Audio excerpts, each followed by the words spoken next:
Em 2014, o mundo todo está de olho em dois grandes eventos esportivos: os Jogos Olímpicos de Inverno de Sochi, na Rússia, e a Copa do Mundo de Futebol no Brasil, que unem a cada vez milhões de telespectadores. Em 2015, o mercado de esporte deve gerar como receita 145 milhões de dólares. Sinônimo de bem-estar para alguns, meio de promoção social para outros, o esporte é um idioma universal, capaz de unir todas as gerações, todas as culturas, todas as religiões.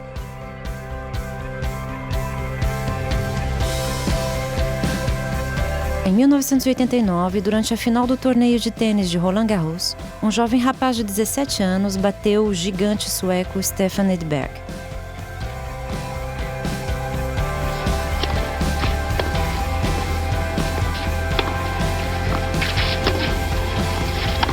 Aïe, aïe, aïe, 3 coups droits dans le filet d'affilée.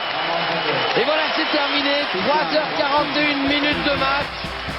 O americano Michael Chang declarava ao receber o troféu: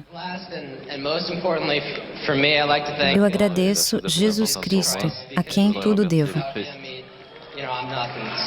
Parce que sans lui, je ne suis rien.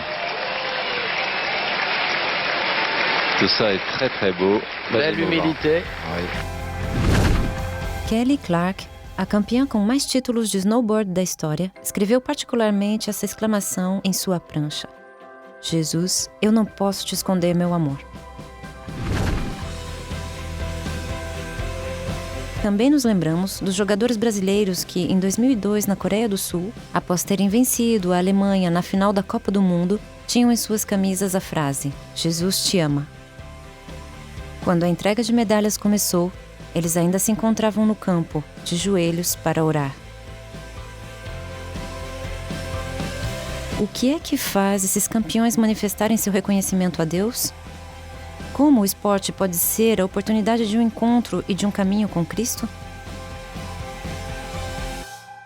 Para responder essas perguntas, nós interrogamos um padre anglicano, jogador de cricket, um padre católico, atleta fundista, um pastor surfista e um surfista cristão, uma jogadora de hóquei sobre grama, um jogador de futebol mundialmente conhecido.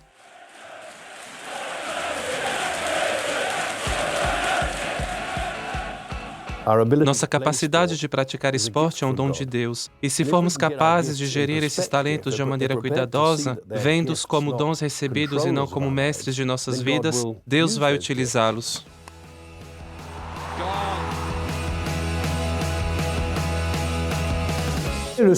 O esporte me ensinou mais a humildade do que o orgulho, e nesse sentido eu me julgo ter melhorado.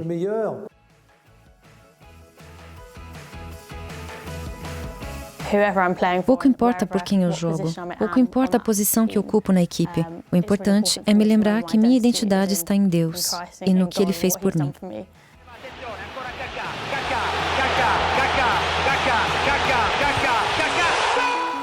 Eu faço o meu melhor, me preparo da melhor maneira possível. Faço tudo aquilo que está nas minhas mãos.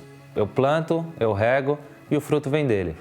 Então, se eu vou ganhar ou perder, já não está nas minhas mãos.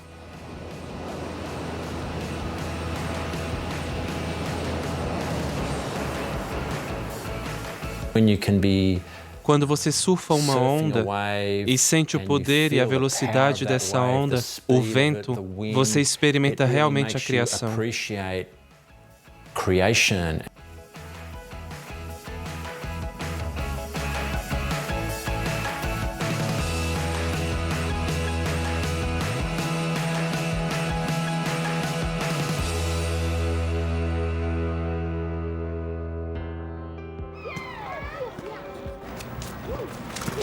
Ricardo dos Santos Leite, mais conhecido como Kaká, nasceu no Brasil em 22 de abril de 1982. Ainda no colégio, ele foi notado e encorajado a se juntar a uma escolinha de futebol. O futebol para mim sempre foi uma paixão, sempre foi um amor, assim, sempre joguei porque realmente gostava do esporte e gostava de jogar futebol.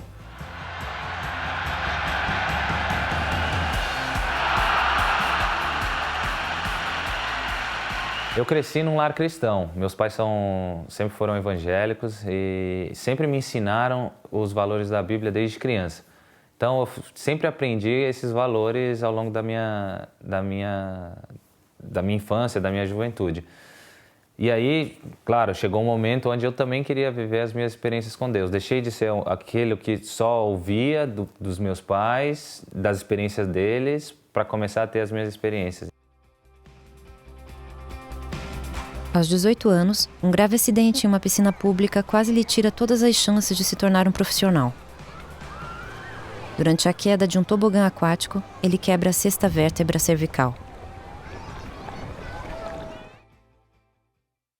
Aí eu fui nos médicos e todos entendiam um pouco aquilo que tinha acontecido. Falaram, você teve muita sorte, realmente você teve muita sorte com relação àquilo que aconteceu, porque na maioria dos casos que a gente vê aqui disso, a pessoa fica paralítica e não consegue mais andar. Então, você teve muita sorte. E eu sei que foi um livramento de Deus naquele momento de realmente me dar essa experiência de ter um testemunho realmente forte e impactante. Porque logo depois desse acidente, esse acidente foi em outubro de 2000, eu fiquei 2 meses sem poder jogar futebol, não sabia se poderia voltar ou não. E aí, em janeiro de 2001, eu volto a jogar futebol e subo do time B para o time principal do São Paulo. E dali começa a minha carreira como profissional. Essa experiência fortalece Kaká em sua fé. Depois disso, ele comemora cada gol, cada vitória na Copa do Mundo e, em 2007, durante a vitória do AC Milan na final da Liga dos Campeões, ele veste uma camisa onde está escrita a frase "Eu pertenço a Jesus".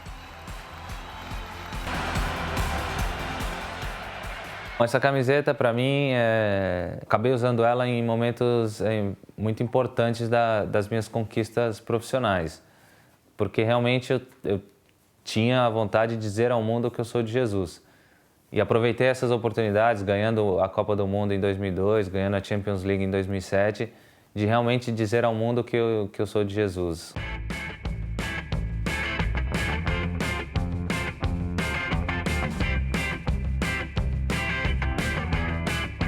O reverendo Andrew Wingfield Digby é padre na comunhão anglicana.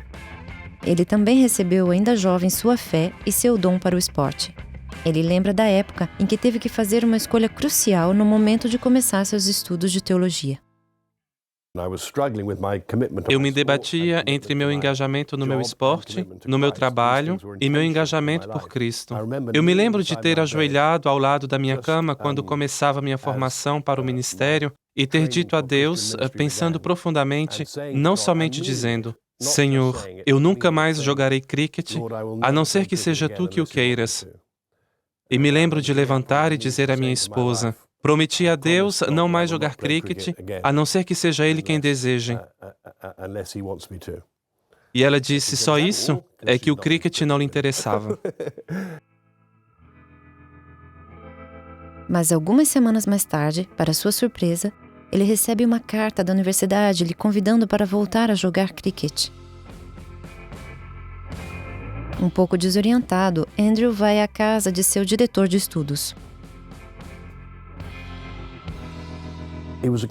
O diretor não era alguém esportivo, e pensei que ele me diria: você não deve jogar. Mas ele ergueu seus braços e disse: Andrew, meu caro, você precisa jogar, você tem que jogar. É isso que Deus lhe deu, um talento para esse esporte, você deve ir e jogar. Eu achei isso realmente inacreditável. Pensei que certamente Deus me diria: você deve se tornar padre logo, não há tempo para jogar cricket. Gasta-se muito tempo para jogar cricket. Mas eu realmente senti que Deus me devolvia o cricket, pois eu estava pronto para abandoná-lo. Desse pedido, nasceria um movimento para esportistas cristãos que se espalharia pouco a pouco por toda a Inglaterra. Nós éramos, naquele momento, 3 ou 4 cristãos praticando um esporte em alto nível na universidade. Começamos a nos encontrar todas as semanas e nos demos conta de que havia outras pessoas no país que amavam o esporte, o praticavam em um alto nível e amavam Jesus. Nós os encontramos, começamos a nos corresponder e disso tudo nasceu o ministério The Christians in Sport, que faz atualmente parte de um movimento mundial.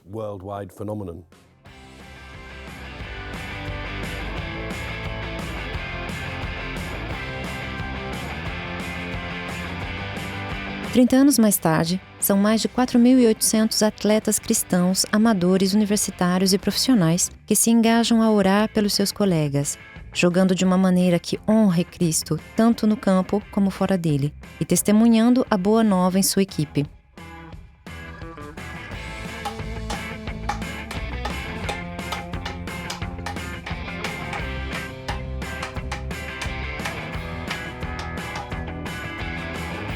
Elizabeth Hunt trabalha como responsável pela comunicação do Christians in Sport. Como a maior parte dos membros do staff, ela pratica um esporte de alto nível, o hóquei sobre grama. Ela evolui na primeira liga inglesa na equipe de Reading.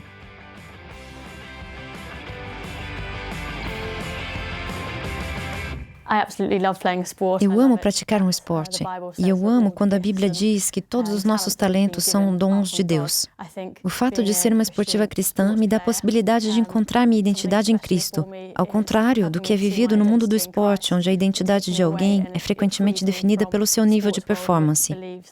Eu posso abandonar uma quadra esportiva estando no meu melhor nível ou no pior, pouco importa. Isso não muda nada no fato de que eu sou amada por Jesus, o que é essencial para mim. Quando eu pratico meu esporte, eu lembro que eu jogo para uma única pessoa. Nós não jogamos para o treinador, os nossos colegas de equipe, o árbitro ou o juiz. Nós jogamos para Deus. Isso me ajuda a lembrar por quem eu jogo quando as coisas são difíceis, quando eu estou com raiva dos adversários, quando eu penso que o árbitro tomou uma decisão errada, ou se eu me sinto tentada a dar uma cotovelada ou fazer alguém tropeçar. Pensar que eu jogo para um público de uma única pessoa me lembra que eu devo jogar de um jeito que honre a Deus.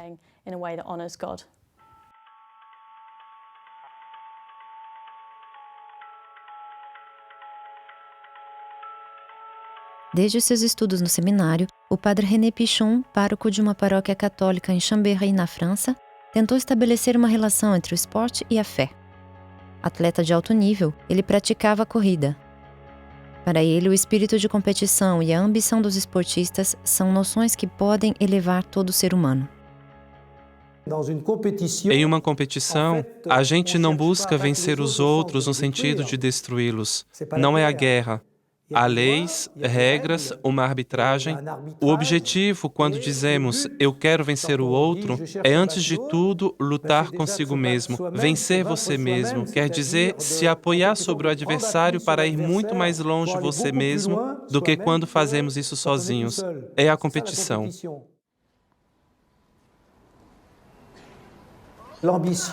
A ambição é o motor da vida, e eu diria que é o motor até da fé. Porque a grande ambição que Jesus nos propõe a ter é o ápice do Sermão da Montanha. Sejam perfeitos como o Pai do céu é perfeito. Assim, ser cristão não é querer ser medíocre, querer ser o pior possível. Não é se entregar, é procurar ser perfeito. A lei do olimpismo é mais alto, mais rápido, mais forte. E sempre mais alto, mais rápido, mais forte quer dizer buscar a excelência, buscar a perfeição. E é necessário ir com todo o nosso ser, nossa inteligência, nosso corpo, nosso coração e nossa alma. Então é assim que a ambição é positiva.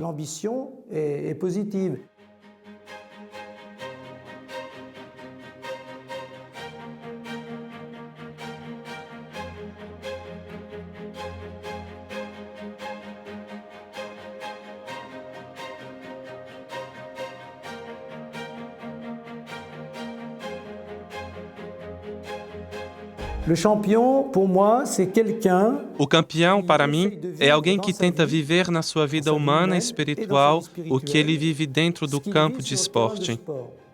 Quer dizer que alguém que vive com a mesma vontade, a mesma perseverança, o mesmo desejo de se superar, vive os valores esportivos na sua vida humana e em sua vida espiritual. Honrar a Deus em sua maneira de jogar e de se comportar, dentro ou fora dos campos, é uma atitude vivida também pelo brasileiro Kaká.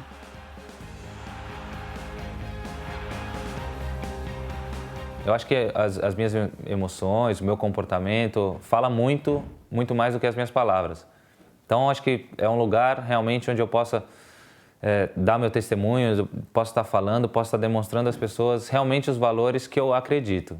Então, não adianta eu ser uma coisa quando as câmeras estão me olhando e ser uma outra coisa por trás. A carreira de Kaká decola como um foguete. Do Clube de São Paulo, a vitória na Copa do Mundo de 2002, passando pelo Milan AC e a vitória em 2007 na Liga dos Campeões. E no mesmo ano, a recompensa suprema do jogador, a Bola de Ouro.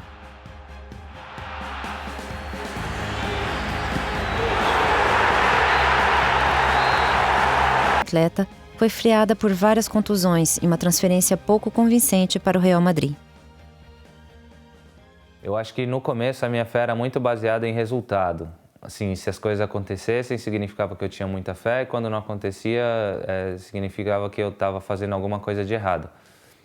E a partir do momento, principalmente no meu período de Real Madrid, que as coisas não aconteciam da forma com que eu gostaria, eu comecei a aprender a ter uma fé diferente, a ter uma fé em Jesus Cristo, e não uma fé mais uma fé de resultados. Porque aquilo me frustrava um pouco. Eu falava, onde é que eu estou errando? Por que eu estou... Será que eu estou pecando? Será que eu estou fazendo alguma coisa? E a partir dali eu comecei a aprender que quando Jesus vem, ele inaugura esse tempo da graça, ou seja, eu já não sou merecedor de nada. Tudo que eu tenho, eu sou grato a Deus por tudo aquilo que eu tenho, porque é de graça. Então eu já não sou mais merecedor e não preciso mais dessa coisa de resultado. Eu quero ser um excelente profissional, eu faço as minhas coisas, mas isso é por mim, porque eu quero ser assim. Significa que se eu ganhar, se eu for campeão, se eu for o melhor jogador do mundo, Deus está comigo, e quem não for, Deus não está junto. Então, aprendi a ter uma fé mais madura nesse meu período de lesões, nesse meu período de Real Madrid, de que Deus estava comigo em qualquer situação.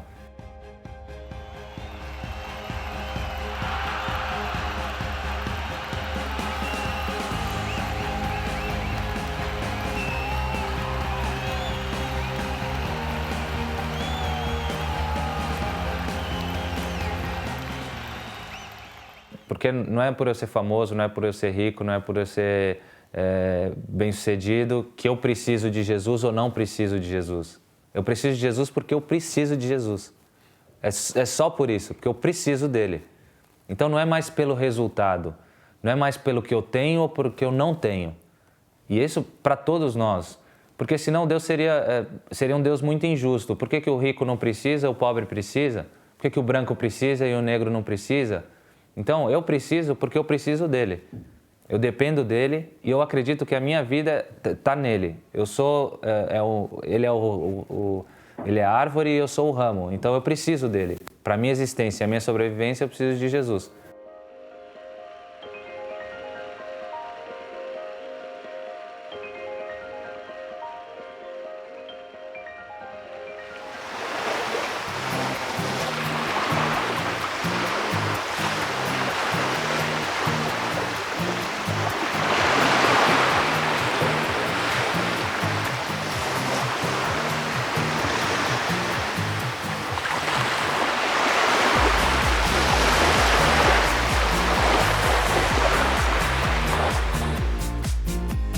Thomas e Christophe sentem igualmente, no meio das ondas, a necessidade de Deus para se situar, melhor se posicionar no mundo. Estes dois surfistas experientes têm uma leitura muito espiritual do que eles sentem quando surfam as ondas do País Basco, no sudoeste da França. Christophe Parente é um pastor australiano instalado em Bidar. Thomas Feder é alemão e trabalha em Biarritz, em um ateliê de concerto de pranchas de surf. A especialidade do surf é o take-off. É o momento onde a gente se joga para ir junto com a onda. É o momento chave. Se hesitamos o tempo todo, não entrando na onda ou deixando o peso na parte de trás, a onda se eleva e nós ficamos para trás. Ou se hesitamos muito e ficamos muito tempo no mesmo lugar, uma onda se quebra bem atrás de nós e nos joga para frente. Eu penso que Deus nos fala hoje como Ele falou na época às pessoas. Nós vemos exemplos na Bíblia do jeito que ele falou. Ele pode utilizar árvores, peixes na água, os sonhos, a onda. E eu quero verdadeiramente levá-lo a sério, porque eu estou convencido de que Deus usa momentos como este para falar conosco em nossa vida. A onda é verdadeiramente o lugar onde a gente aprende muito sobre nós mesmos, sobre aquele que as faz também.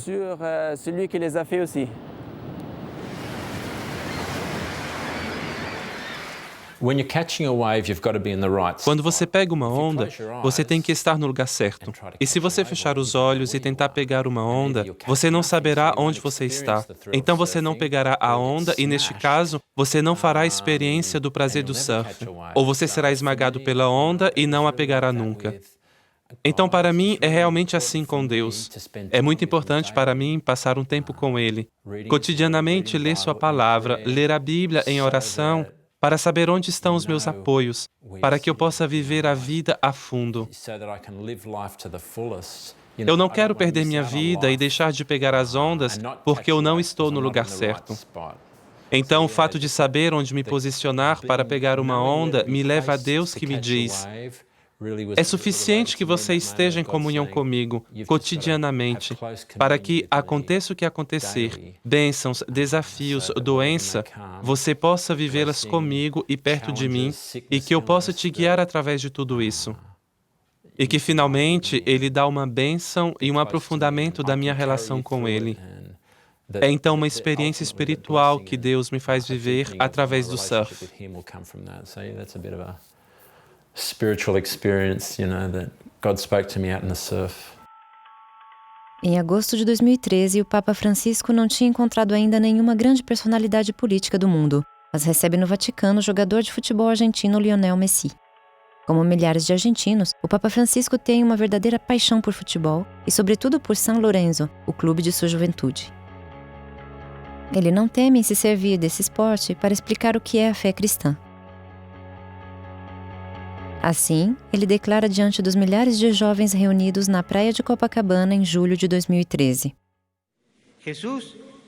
Jesus nos oferece algo superior à Copa do Mundo, algo maior que a Copa do Mundo.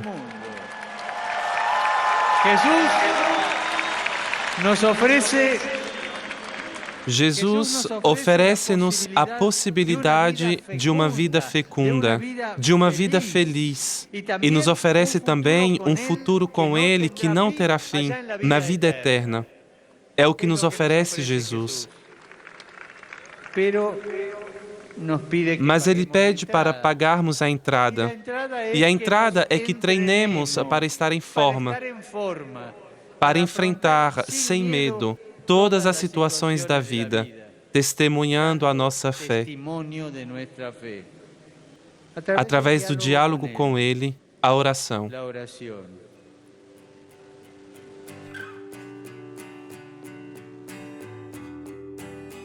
Todas as minhas decisões são oradas, antes. Eu sempre oro e sempre coloco nas mãos de Deus todas as minhas decisões. Então, a partir daí, eu acredito que aquilo que vem no meu coração é uma coisa de Deus, segundo os valores que eu acredito. Também não vou fazer uma coisa que é errada e achar que é a vontade de Deus para eu estar fazendo aquilo ali, porque eu orei. Então, é um pouco baseado nos valores bíblicos já que Deus deixou para a gente.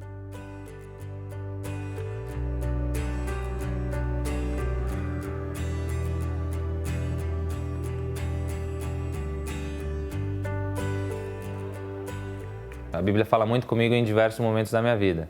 Então tem momentos que um versículo fala muito, tem momentos que eu passo por aquele versículo e naquele momento não significou muita coisa. Releio ele depois e ele fala muito. Então acho que a Bíblia é muito viva nesse sentido. Acho que o Espírito vai ministrando de acordo com o que vai fazendo, do período que vai vivendo. Então eu creio muito nisso. E Cristo para mim é Deus vivo. Porque muitas coisas no mundo de hoje podem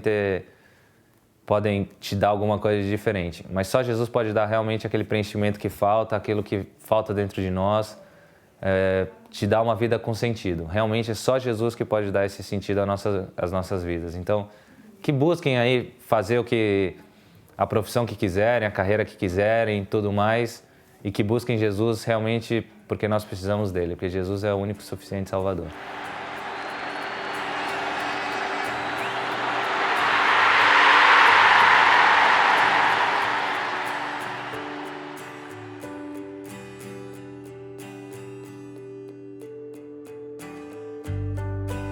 A palavra deste mês se encontra na primeira epístola aos Coríntios, capítulo 9, versículos 24 e 25. Não sabeis vós que os que correm no estádio, todos, na verdade correm, mas um só leva o prêmio? Correi de tal maneira que o alcanceis. E todo aquele que luta de tudo se abstém. Eles o fazem para alcançar uma coroa corruptível, nós, porém, uma incorruptível.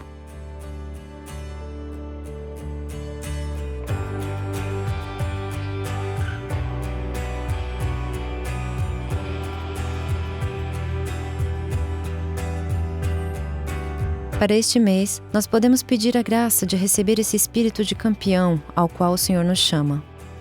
Um coração grande e generoso para orar pelas pessoas que estão à nossa volta.